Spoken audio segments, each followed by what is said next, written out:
The lantern in the fog. The night fog rolled over the city like a quiet tide, swallowing the streets in pale gray. In the middle of that mist stood Elias, a 27-year-old man who had stopped believing that tomorrow could be any different from today.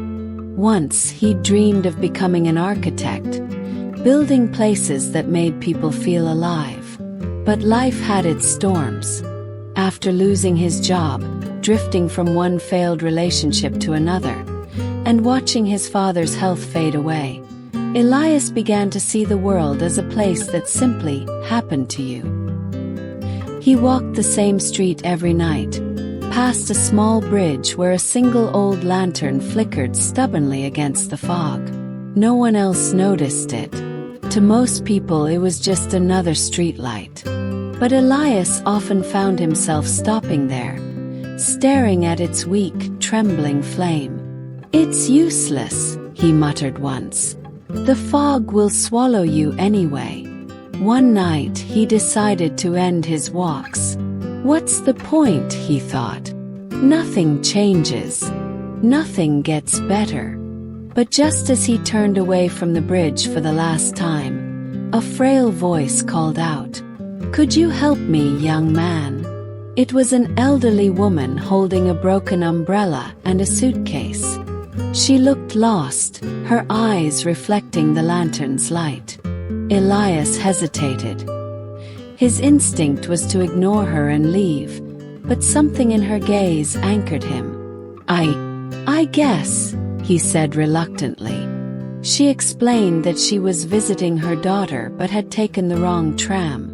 She couldn't see well in the fog. Elias decided to walk her to the correct stop.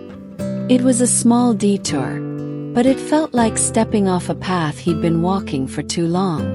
As they walked, she spoke softly.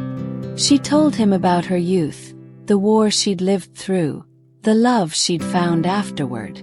She had lost many things, friends, home, even a son, but she kept going. "Why?" Elias asked. "Why keep going if everything you love fades?" She stopped under another streetlight and looked at him with calm eyes. "Because," she said, "as long as there's even a tiny lantern in the fog, there's a path to follow.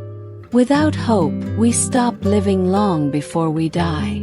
After she boarded the tram and waved goodbye, Elias found himself back at the bridge.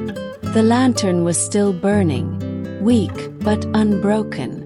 For the first time in months, he didn't see it as a symbol of useless resistance.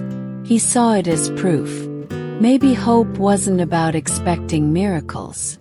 Maybe it was simply about choosing not to give up, even when the fog made the road invisible. That night, Elias went home and opened his sketchbook, the one he hadn't touched in a year. He didn't know where to start. He didn't have a job lined up. But he drew anyway. One line, then another. Weeks passed. He began volunteering at a local shelter, then applied for a small architecture internship. It wasn't glamorous, and nothing changed overnight. But every small act was like lighting another lantern. And slowly, the fog began to thin. Hope isn't always loud. Sometimes it's just a fragile light in the dark, easy to miss but enough to keep you walking. To live without hope is to cease to live. Fyodor Dostoevsky.